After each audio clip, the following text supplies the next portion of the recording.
તાલુકામાં તલાટીઓ ગેરહાજરીથી વિદ્યાર્થીઓ પરેશાન। ધોરણ 10નું અને ધોરણ 12નું બોર્ડ દ્વારા પરિણામ જાહેર કરવામાં આવ્યું। વિદ્યાર્થીઓને હાલમાં ધોરણ 10 અને 12માં તેમજ ઉચ્ચ અભ્યાસક્રમ માટે એડમિશન મેળવવા માટે આવક તેમજ જાતિના તેમજ નોન ક્રિમિનલ જન્મના પ્રમાણપત્રોની જરૂરિયાત હોય, પરંતુ ચુડા તાલુકા અનેક ગામડાઓમાં તલાટીઓની સતત ગેરહાજરીથી વિદ્યાર્થીઓ મહા મુશ્કેલીમાં મુકાયા છે।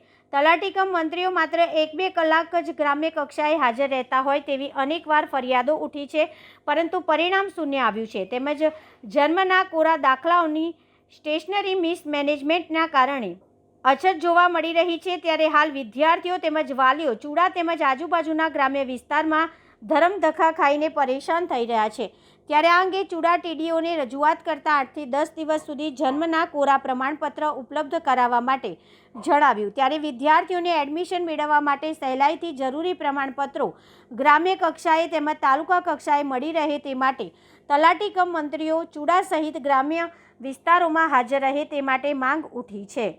આજરોજ મળતી માહિતી મુજબ ચુડા તાલુકામાં એટલે કે સમગ્ર ગુજરાતમાં 1 થી 12નું પરિણામ આવી ચૂક્યું છે। ત્યારે ચુડા તાલુકાના તમામ વિદ્યાર્થીઓને જન્મનું પ્રમાણપત્ર અને અનેક દાખલાની જરૂરિયાત હોવાથી જે ગ્રામ પંચાયતે દાખલા કઢાવવા જાય છે, ત્યારે ચુડા તાલુકાના ગ્રામ પંચાયતમાં તલાટી કમ મંત્રીઓની પાંખી હાજરી હોવાના કારણે આ દાખલા કાઢવા માટે ખૂબ મોટી મુશ્કેલીઓનો સામનો કરવો પડે છે। ત્યારે વાલીગણે ટીડીઓ શ્રીને રજૂઆત કરવામાં આવી, ત્યારે તાલુકા પંચાયત કચેરી તરફથી જાણવા મળેલ છે કે આ જન્મનું પ્રમાણપત્ર હજી 8 દિવસ સુધી ઉપલબ્ધ થઈ શકે તેમ નથી।